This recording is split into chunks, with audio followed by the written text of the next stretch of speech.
ధారణ సంపృక్తౌ వాగర్ధ ప్రతిపత్తే జగతపితరో వందే పార్వతీ పరమేశ్వర.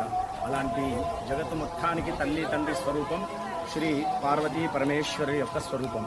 వారి యొక్క దివ్య వాహనమైనటువంటి పరమ పవిత్రమైనటువంటి భక్తుడు శ్రీ మహానందీశ్వరుడు. ఆయనకు అనునిత్యము సేవ చేస్తూ ఆయనని తన వాహనంపై లోకాలన్నీ సందర్శింపజేసేటువంటి మహాస్వామి నందీశ్వరుడు. అలాంటి నందీశ్వరుని భవ్య దివ్య క్షేత్రము యాగంటి బసవేశ్వరుని యొక్క క్షేత్రం.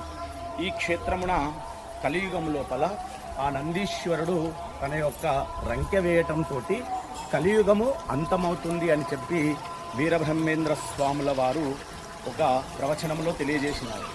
ఈ క్షేత్రము వాస్తవానికి శ్రీ మహావిష్ణువు అనగా తిరుమలలో వెలసబడడం కంటే ముందు ఇక్కడికి రావడం జరిగింది.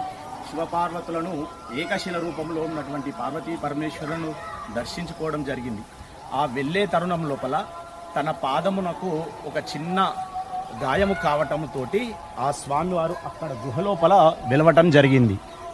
తదనంతరము ఆ స్వామి ఇక్కడి నుండి తిరుమల క్షేత్రానికి వెళ్ళేటప్పుడు కడప అనేటువంటి, వాస్తవానికి అది గడపని కడపగా మార్చారు. ఆ కడప లోపల స్వామి అక్కడ స్వయంగా వెలిసిన తరువాత తిరుమల క్షేత్రములో స్వామివారు స్వయంగా వెలిశారనేటువంటి స్థల పురాణం ఇక్కడ తెలియజేస్తుంది.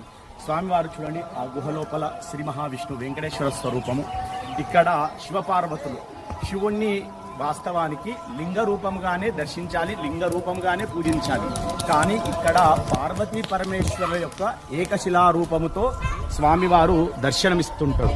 అలాంటి క్షేత్రము ఈ యొక్క యాగంటి క్షేత్రము.